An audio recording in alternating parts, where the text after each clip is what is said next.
अस्सलामुअलैकुम दोस्तों उम्मीद करता हूँ आप भी खैरियत से होंगे। मैं भी खैरियत से हूँ। दोस्तों आज की वीडियो में हम सीखेंगे किस तरह से नंबर लिस्ट माइक्रोसॉफ्ट वर्ड में कॉपी की जाती है।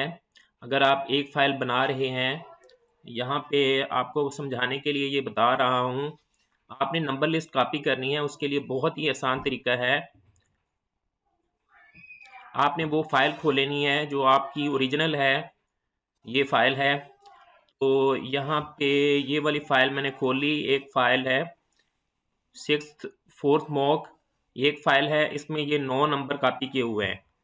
अब इन 9 नंबर में ये पेपर है, इसके एमसीक्यूज़ हैं और सवाल के और एमसीक्यूज़ बने हुए हैं नीचे। इसको 9 को कॉपी किया है हमने एक फ़ाइल से, अब दूसरी से कॉपी करना है। तो कॉपी करने के बाद प्रॉब्लम ये है कि ये जो नंबर हैं 9 से आगे 10, 11, 13, 14 ये सेट नहीं होता। इसको सेट करने के लिए आपको तरीका बताऊंगा और वीडियो को लाइक कीजिएगा, पूरा देखिएगा, वीडियो को स्किप ना कीजिएगा, चैनल को सब्सक्राइब कर लीजिएगा।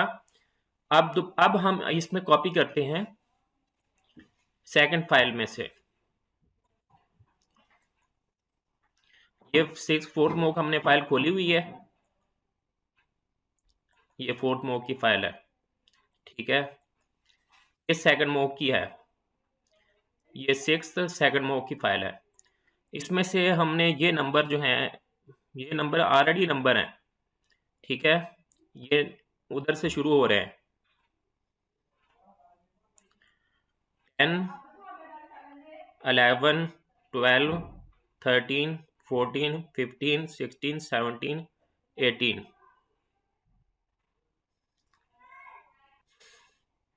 हमने इस फाइल से जो हमारे एमसीक्यूज हैं नेक्स्ट वाले, वो हमने कॉपी करने हैं। अब कंट्रोल सी, और इस वाली फाइल में हमने पेस्ट करने हैं। आप कह रहे होंगे कि ये तो नंबर हैं, जब इधर कॉपी पेस्ट करेंगे तो ऐसे ही आ जाएंगे।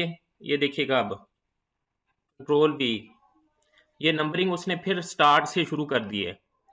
इसको इसके ऊपर जब हम 10th के ऊपर आएंगे ना, 10th को 10 करेंगे, 10 करने के बाद फुल स्टॉप डालेंगे और स्पेस प्रेस करेंगे कीबोर्ड से, बाकी नंबर जो है खुद ब खुद मेंटेन हो जाएंगे।